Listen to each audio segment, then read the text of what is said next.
Welcome to the Financial Coaches Podcast, where we talk about how to build your practice from startup to scale up while being the kind of coach your clients crave. Finally, a podcast for financial coaches. Here are your hosts, Maria Casillas and Cody Sizemore. Well, howdy ho. How's it going? Welcome back to the Financial Coaches Podcast. My name is Cody Sizemore, and I'm joined here with my lovely co-host, Maria Casillas, and we are here to drop some bombs on you guys. It's going to be a good episode today, and we're excited for it. Before we get into anything, I just want to do a little bit of housekeeping and just remind you guys that if you haven't joined our Facebook group, just know that you should. It's going to be a lot of fun. It's free to join. It's called the Financial Coaches Community by New Money Habits. So, if you're on Facebook and you want to be a part of a community with like-minded coaches who are all trying to be the best versions of themselves and be the best coaches for these amazing people that we serve, then that is the place to be. And in case you missed it, recently we also dropped a new online course for those of you who are trying to get started as a financial coach or get your next paying client. And we simply called it Getting Started as a Financial Coach. So you can find that resource for a free webinar to learn more about that in the show notes, in the Facebook group, on our website, all that kind of stuff. You can find that there. And, it's a free webinar to watch, free webinar to learn, and a free webinar to start executing your business in the most amazing way there possible. So with all that being said, Maria, how you doing?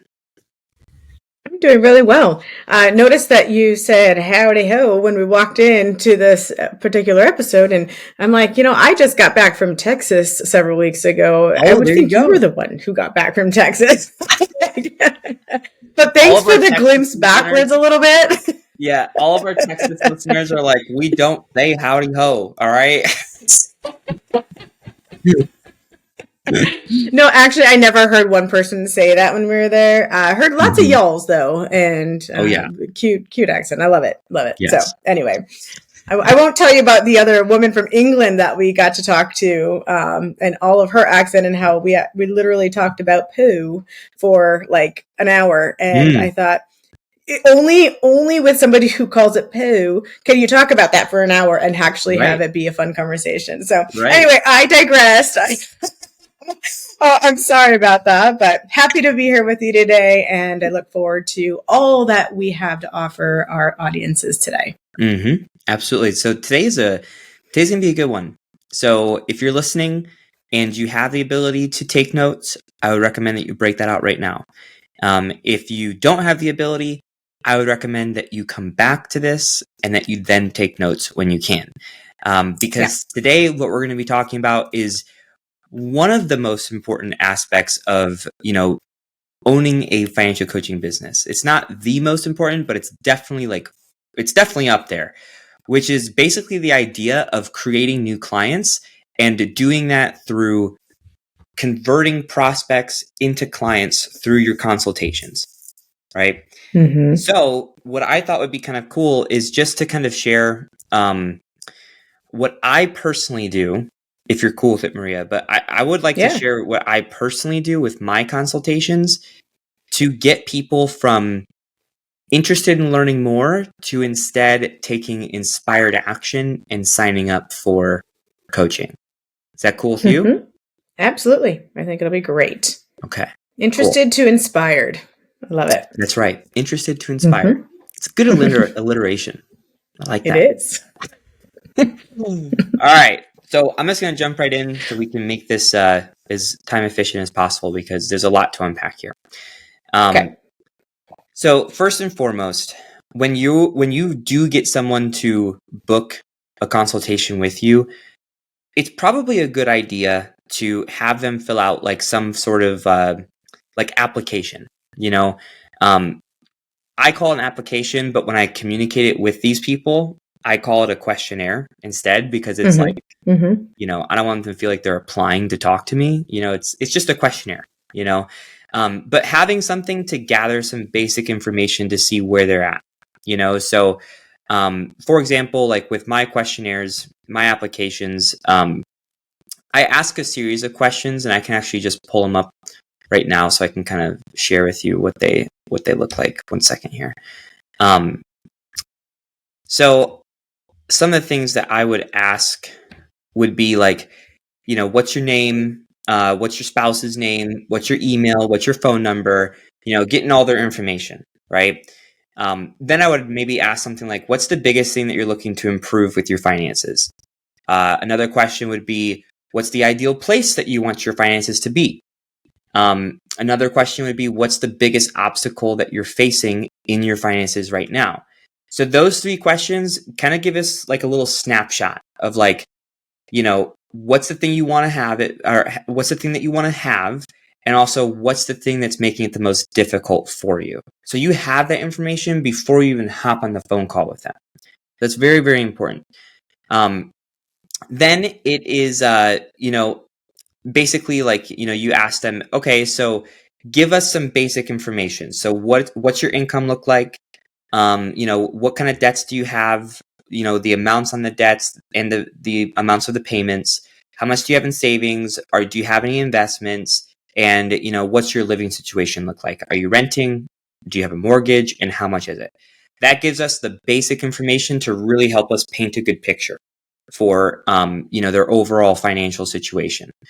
Then from there, I would also ask them, like, how long have you been struggling with this? Because that's really important to know. Like, if it's someone who's struggling with something for a month, they're probably not going to be as like motivated to fix the situation as someone who would maybe answer that question and say, my entire life, And then, I also ask a few questions around the idea of investing into coaching, just to kind of prime them a little bit to understand that, hey, not saying that this will go here, but it could go here.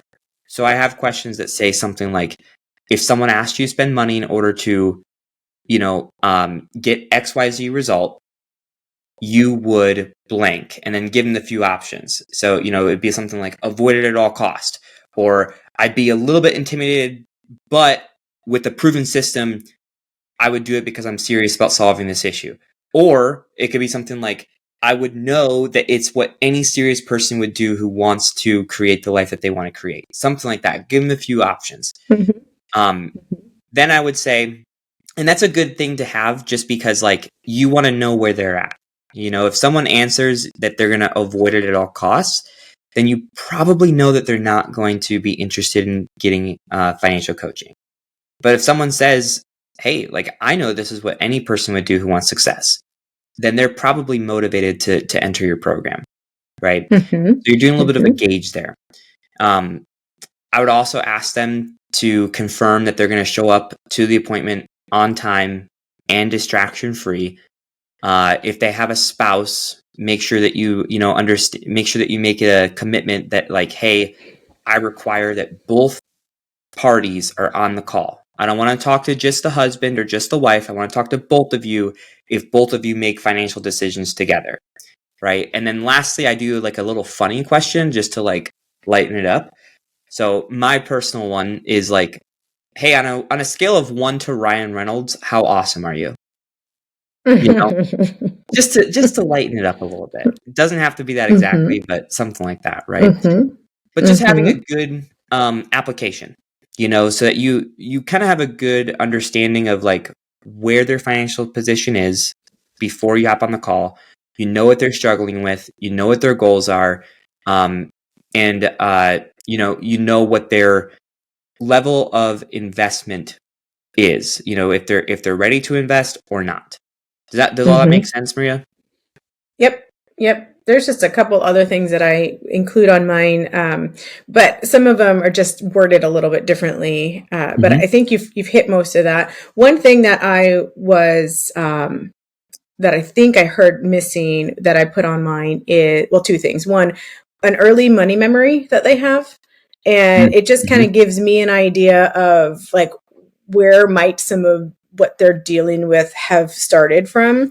And then also, what have you tried in the past? So I think like if we have somebody who says, I've been dealing with this all my life, or versus the 1 month, if we say, what have you tried in the past and what has kind of tripped you up in there, then we can kind of have an idea. Are they of the victim mentality where everything just happened to them and it wasn't their fault? Or are they able to take responsibility for what they tried that didn't go right? Can they just shift a little bit? So you and I have talked a lot about in the past psychographics versus just demographics. Yeah. And I really appreciate how you obviously grabbed a lot of the demographics. The questions that you asked in addition to that would help you to identify some of those psychographics and, psychodemographics. And this is where I think just having a couple more of those sprinkled in is where I'm trying to go with that as well. But yeah, other than that, it sounds very, very similar to what I do. Yeah. Yeah. And those are really good suggestions too. And something to keep in mind is that like, these are just what we do, you know? You can do exactly that if you'd like, or you can kind of use it as inspiration and create your own, you know.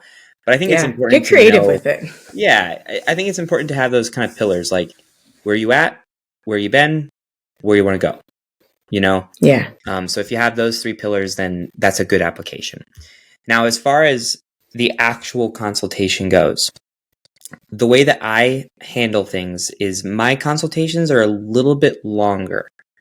They're about like an hour and a half or so, about 90 minutes. And the reason for that is because I kind of go in a few different sections. So section number 1 is just verifying everything with the application. You go through it pretty quickly. It shouldn't take very long, 15 or 20 minutes. You know, you just say, hey, this is what this said. Is that correct? Is that correct? Is that correct? I need a little bit more clarity on this. You know, you told me you had, you know, credit card debt, but what does that exactly entail? You know, like how many credit cards? How much do you owe? What are your payments? You know, like get a little bit more clarity. And then I also like to add in a few questions that weren't on the application, just for the sense of, you know, opening up this call and not having it feel like, cool, you submitted a form and we're just going to jump right in, right? Like I want to massage it a little bit. Super important. Yeah. So the 2 questions I add in before we get to the meat of the call are, when you think about everything that you have going on with your finances, what sorts of thoughts, feelings, or emotions come to you?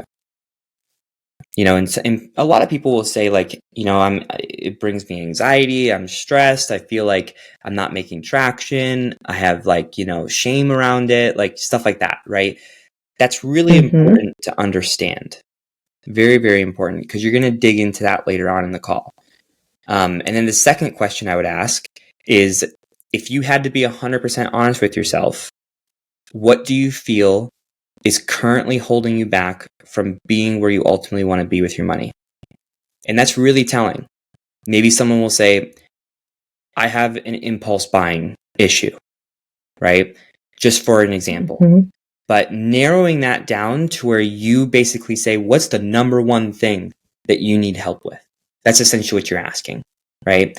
And then they give you that information, and then you have all the things that you need to then get into the meat of this consultation, right? Absolutely. Yeah. So, talking about the meat, this is where things get really, really interesting. Basically, what I do is I take all of that information and I really actually focus mostly on those 2 extra questions that I added in. The rest of the stuff is good for me to know, because I need to know, like, you know, where they're at, and also give them like a forecast of what I think is possible for them and stuff like that, right? But those 2 questions, how are you feeling? And also, what's holding you back? That's what I lean into for the meat of the call. And the idea is that you take their answer and you peel back those layers. That's the really important part. So if someone says, hey, I have a lot of guilt, you would say something along the lines of like, hey, like you mentioned that you felt guilty. I want to kind of dig a little bit deeper into that and fully understand that, because that's definitely affecting what's going on with your finances. So you start asking them questions like, what exactly do you feel guilty about? And then they'll say something, and then you peel back another layer. You know, you keep asking open-ended questions, not yes or no questions, but open-ended questions. And then same thing, if someone said that they have a spending problem, you'd want to do the same thing there. You know, like, okay, so what does a spending problem look like? they'll let you know. And then you would peel back a layer, you'd peel back a layer, you'd peel back a layer. Now, the intention with this is for you to fully understand their situation and what's going on that might be affecting them and causing their finances to not be in an ideal spot, but also for them to discover it themselves. It's really, really important. They're not looking for someone to tell them what's wrong with them, but you need to really get them to realize what's going on that's causing these issues for themselves. That's really, really important, right? Yeah. It's the self-created aha moment. Yes. Because if you can do that, then they take ownership of it. And if they have ownership of that, then, the likelihood of them actually doing something about it is a lot higher because it's their idea, not yours. But I like to do this in a fashion of two different sides, focusing on these two questions and digging deeper and peeling back those layers. I would like to call this like the heaven and the hell. So the first thing I do is I bring them through hell. So for example, if someone were to be talking about their spending habits, I would maybe, after getting a little bit more clarity on like what those look like, what's causing it, I would follow up with asking certain questions like, hey, like, what's the opportunity cost of you spending this money? Like, what else could you do with it? What kind of life would it be giving you? What would it mean to your kids? Like, what's the opportunity cost? Because there is an opportunity cost with this, right? So you get them to feel that pain. You get them to kind of sit in that reality of like, I could have this. This could be something for my family, but it's not because this is going on. And that sucks to hear. It sucks to feel, but it's important for them to feel that pain, right? Same thing with something like guilt. Like, why do you feel guilty? And then they unpack that and you kind of, work it in a way to where it's like, so with all this guilt that you have, how is this affecting your marriage? And really dig into that. Like, you bring them through the hell, right? And make them feel that pain. And then once you think that they really feel the pain, that's when you kind of flip the script. And then you present this heaven, right? And you're like, okay, so what if we were to be able to get these things figured out? What if we were to be able to have you heal from these things? What would that mean for your marriage? What would that mean for the opportunities that you could provide for yourself or your family? What would you be able to do? Where'd you be able to go? What would the dynamic in the house look like? Right? Like all that kind of stuff, right? And now they're getting excited. Yeah, right? So you take them through pain, which then motivates them to understand, I need to fix this. And then you bring them through the heaven, which gets them excited to fix it. Does that make sense? Yep. I've got another alliteration for you, and it's from pains to possibilities. And ooh, good one. Yes. Yeah. Man, you're on one today. Just listening to what you have, giving you what I get. Yeah. So you'd have that conversation. And then once both of those are accomplished, the pain and the possibilities, or the heaven and the hell, then what I do is I say, okay, I appreciate you being so open, vulnerable, transparent with me. I really understand everything now. So I want to give you some feedback. And I tell them I'm going to break this down into two different sections. One piece of the feedback is going to be pretty much solely focused on the finances. So this is what you have going on. This is what, you would need to do in order to accomplish your goals. And here's like a estimated timeline as to what I kind of think might be possible for you. Right. And most of the time it's pretty exciting for people because a lot of the people, they feel like they're going to be stuck forever. So if you tell someone, hey, like you might be able to get out of this in, a couple years or maybe even less than a year, that's very, very exciting for someone. Now, obviously you need to make sure that they understand, like, you don't have a crystal ball. I'm just working with numbers. I don't know what's going to happen in the future. Could be sooner, but it could be longer too. But just working with the numbers, this is what I'm seeing. This is what the calculator is telling me. Can I hit pause on that for a second? Yeah. Because that's actually one of the notes I just took to bring you back. But since you kind of brought it up anyway, I appreciate it. What do you use? I'm sure our listeners are kind of curious. I know you just said a calculator, but what is, if any, form do you use to give them the estimated timeline? Or is it just you kind of eyeballing it? Or do you kind of just give, a range that you're giving to most of your potential clients anyway? I'm curious to know that. And I bet someone else is too.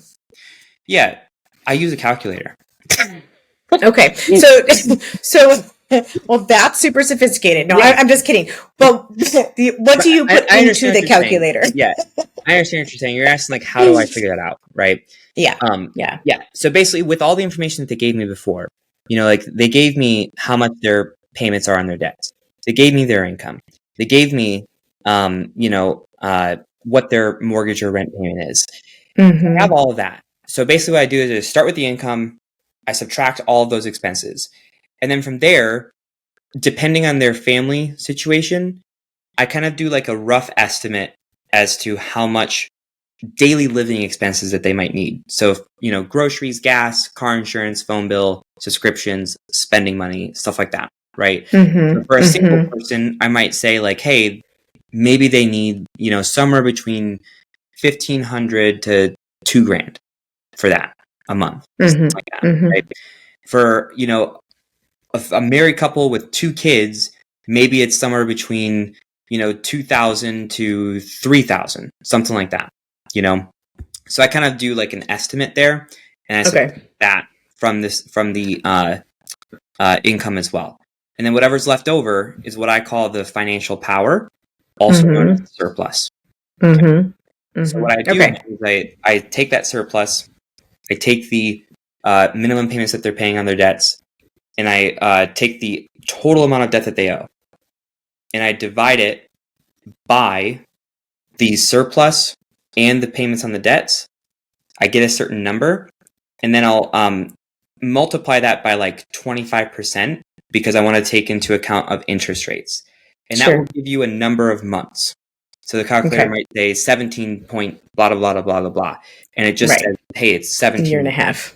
Okay. So I'm actually really thrilled to hear that you're estimating some of that. And the reason I say that is because I've seen some coaches go ahead and ask for all of those details in what they would call the application before they even have this consultation. And I'm like, wow. I mean, that I could see being the person on the other side of that being like, I don't even really know you that well. I don't know that I want to give you all of those details yet. But also, that's a lot of work on the side of the coach for somebody who they haven't even gotten to sign up. So it's too much. It's too much. Yeah. And a lot of people don't even know what they spend. That's the other side of it. Right. It's like, It's like, how, you're asking me this, but I don't even know. That's why I'm coming to you.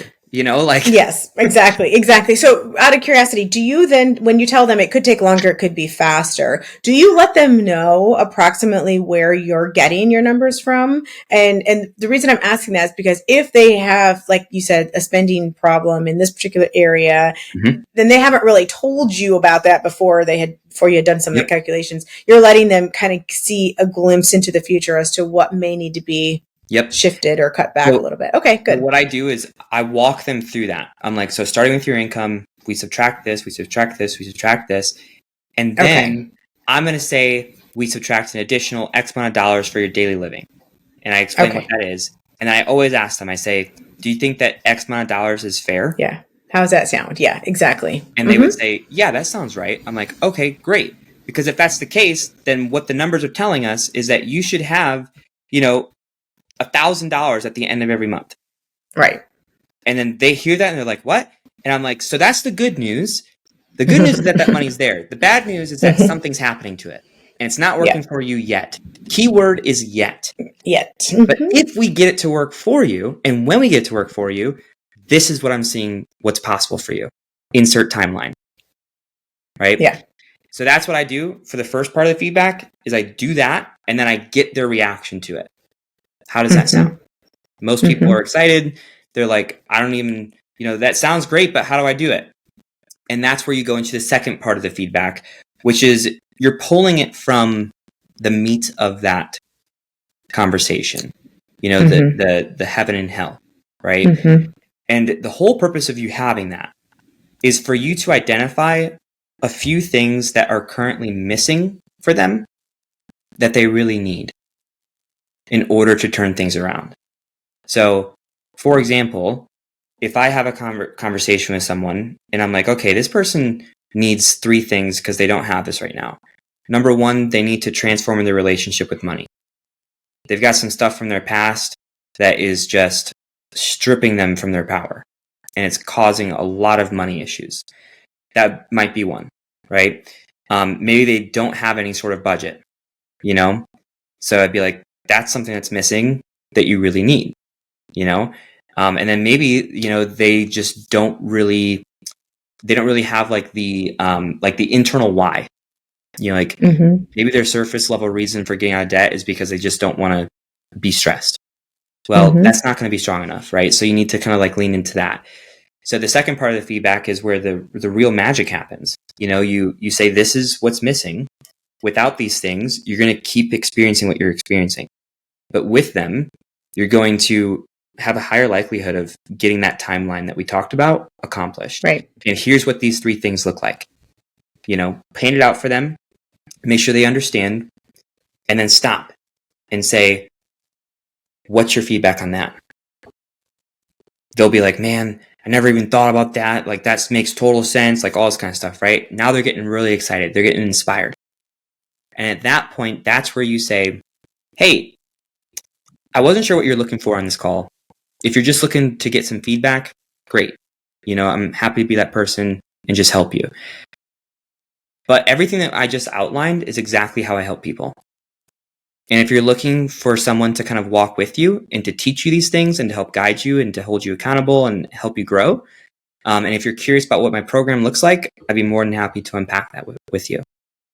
What are you thinking? Most people say, yeah, I'm down to learn more, right? Like, tell me about it. And then you go into your whole pitch, right? So from there, you'd outline the structure of your program, how long, how many meetings, what it all entails, that kind of stuff. Keep it brief. That's not the important stuff. Just keep it brief. Then from there, you get into the investment side. And this is where it gets super duper important, right? It's like the most important part, right? So the way that I handle this idea of investments is I do something called a fast action discount. Now, there's different thought processes on that. Some people love it. Some people don't think it's a great idea. I personally love it. And basically what that means is that, like, I'll just kind of walk you through it, So what I'll say is like, hey, I'm going to go into this investment, but just be a little bit patient with me because there's a few incentives that I have for you. So the first number you're going to hear, not going to be the final number, right? And then I'll kind of just get through it and we can talk about which option works best for you. You'll say, okay. So I'll say something along the lines, I'll just throw out random numbers. So maybe I'll say, hey, this program, what I ask people to invest is $5,000. Now, what was I going to say? It's $5,000.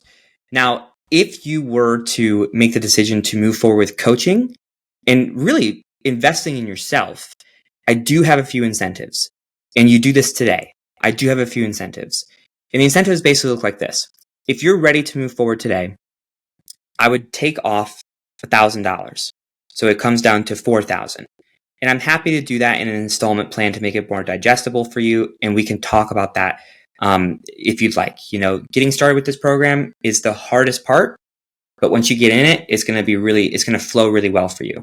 And I take a lot of pride in doing what works best for you. So we can talk more about that. However, if you do have the ability to invest into this in full, I would take off an additional $1,000, which would drop it down from $5,000 all the way down to $3,000. And that's a one and done thing. You make the one-time investment, you hop into the program with everything at your disposal, and you absolutely crush it starting from day one, right? Now, the only caveat that I have with this is that I only make these incentives available to people if they decide to move forward today. That's the only caveat. And I don't do that to pressure you. It's not a salesy thing. Like, this is not a sale for me. This is a relationship that we're building. I do this because I know who I love working with. I love working with people who take inspired action. I love working with people who are tired of dealing with what they're dealing with. I love working with people who are ready, who are motivated, who are going to take action, and who are going to really, really create their best future starting today. Because it's those people who hop into the program and get real results really quickly. So that's why I do that today. So I'm looking at your situation and I'm telling you, I feel 274% confident that I can not only help you achieve these goals, but that you are going to step into this, you're going to experience a true transformation, and you are going to absolutely crush it moving forward. But it doesn't matter what I think, it matters what you think. So my question to you is this something that you truly want to accomplish? And if so, which option works best for you, and how can I support you? And then you stop and you wait. And then you talk through it, right? There's the back and forth, right? The dance. There's the dance. And eventually, if someone does want to move forward, I have 3 phases that I do. First is that I acknowledge them. So I say something along the lines of like, great, like we can talk about next steps, but first I just want to say this. And just acknowledge them because they're taking a risk. Like they're taking a big step and it's probably intimidating for them. So I always like to acknowledge them for their courage, acknowledge them for, taking a stand for themselves, acknowledge them for wanting to create this better life, and let them know that like, I understand how they feel. I've invested into coaching myself before. It can be intimidating, but you have a lot of courage here. And that's why I know that you're going to do really well in this program, right? So acknowledge them first, then talk about next steps, then say, all right, I'm going to send you an email, with a agreement and, we'll get you on the calendar and, we'll collect payment and all that kind of stuff. So go through that. And then after you've collected the payment, after you've gotten all the information, I like to tell them one thing. And then I also like to ask them to do one thing. The thing I like to tell them is that I say, hey, before we get started, you're probably going to be excited and you're probably going to be telling people about what you're doing. And there's going to be certain people in your life that are going to be really happy for you. And there's going to be certain people in your life that don't get it. They're going to be like, why are you doing that? You don't need that. Or like, how do you get your money back? Yeah. Or they're going to say something like, wait a second, you're paying someone to help you with your finances? That doesn't make sense, right? Like they're going to say all this kind of stuff, right? And it's important to understand that they're going to try and take your dream away from you out of love. But the fact of the matter is that they're not living your life. They're not having your situation. They're not feeling what you're feeling. And they weren't on this phone call. So they don't get a vote. You took an amazing step forward. You stood up for yourself. Don't let them take this power away from you. Expect it, but don't let them, right? So I always tell them that because that's going to be a huge thing for buyer's remorse or backing out, right? If you can beat that to the punch, that's going to be really, really important. And the thing I ask them to do is I tell them, I want you to take the next 5 minutes, break out a piece of paper and pen and make a list. Now, in this list, I tell them all the time, I need you to be in a certain mindset. And the mindset's this. All these things that you're trying to accomplish, maybe they're trying to get out of debt and build savings, right? I want you to put yourself in the shoes that all this debt's gone and that you have that savings in the bank and that it's already happened, like you're currently living it. And on this list, I want you to write down how it feels,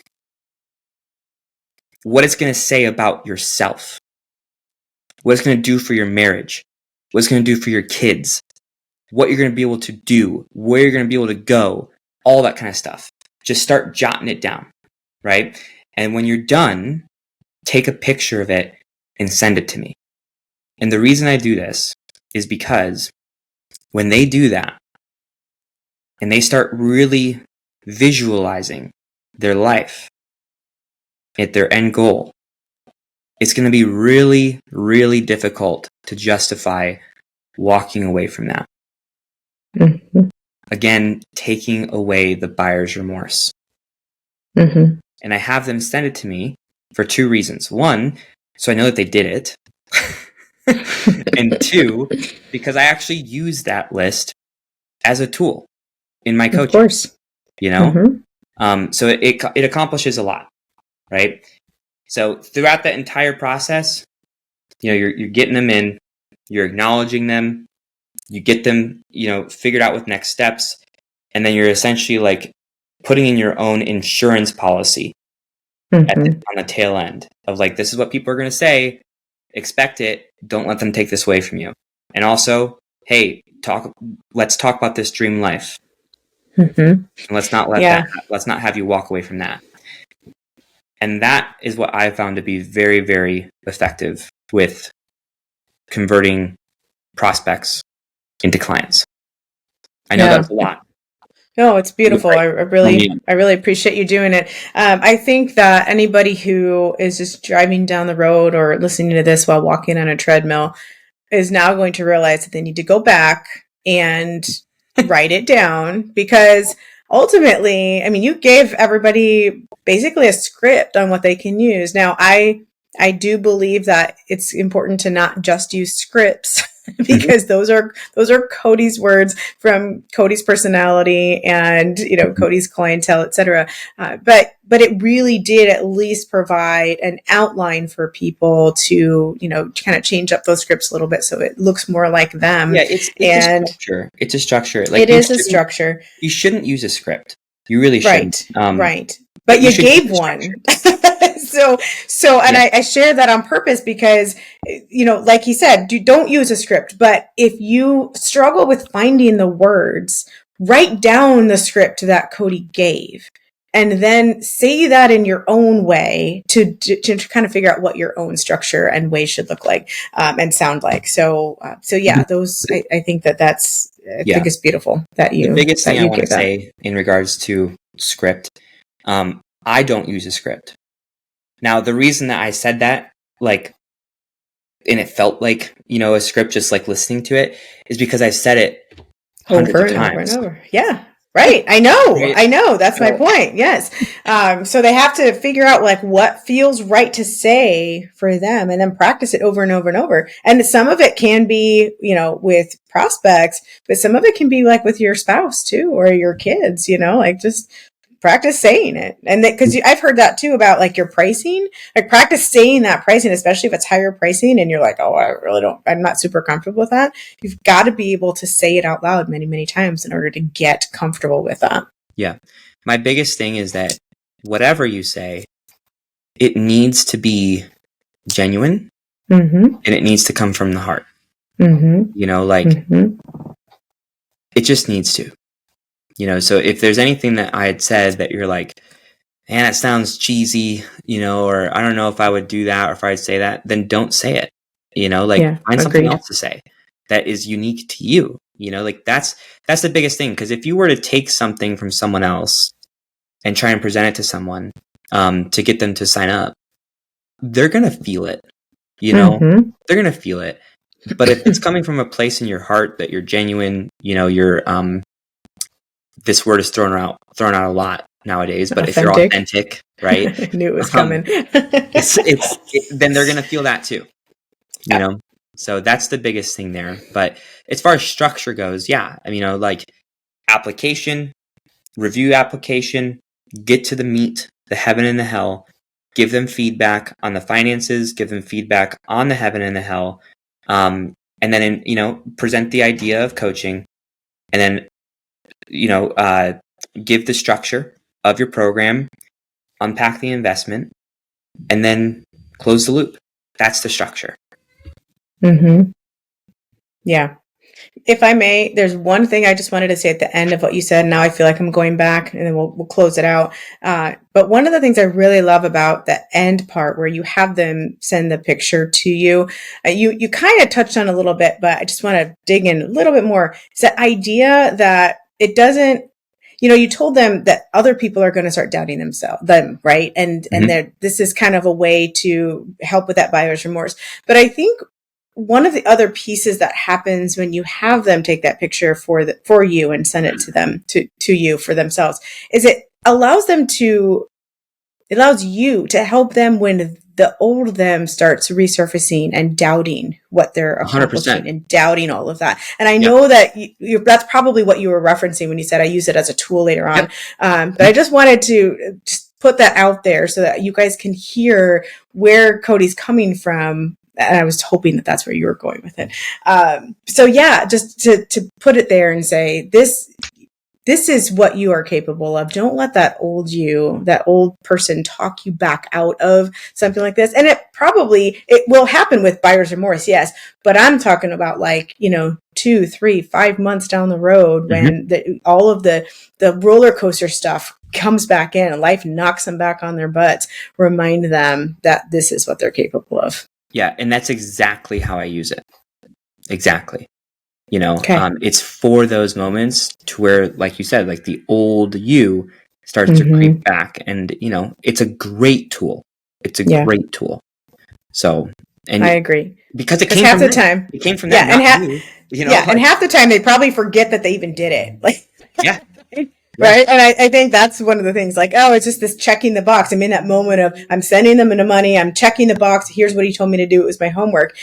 But they forget that they did it. And then 6 months down the road, when you bring it back up, it's like, oh yeah, that was me. So I just wanted to hone in on that just a little bit more before we let go. So thank you for letting me do that. Anything else that you want to make sure that you highlight before we close up today? It's been a jam-packed session today. Yeah. The only other thing I'll add is that your first time doing this, you're not going to be good. Yes, just probably second or 10th or so I give you permission 12. To fail, and I give you permission to be bad. Okay. But the more you do it, the better you'll get. And I feel like we talked about that last week, right? Yep. Consistency. Yeah. Yeah. And be confident with it. When you get to the place to where you throw out your investment, whether it be a larger amount or a smaller amount or whatever, be confident with it. Don't say oh, what I ask people to invest would be $5,000. No. You say it so what I ask people to invest is $5,000. Be confident with it. Own it. Because they're gonna feel that. So that's the only other thing I would add is understand you're not gonna be good at first. You're gonna get better, but overall, own it. Be confident. Yeah. Amen. All right, you guys. I hope that you got as much out of that as we know that you did. So we look forward to seeing you in our group, and we look forward to seeing you next week for another great episode of the Financial Coaches Podcast. See you later. Bye. Thank you for listening to the Financial Coaches Podcast, brought to you by New Money Habits and Sizemore Financial Coaching. Submit your questions to our hosts by emailing podcast@newmoneyhabits.com. Be sure to subscribe to be notified of future episodes and join our growing group of like-minded coaches on Facebook. And until next time, happy coaching. Music provided by Summer School.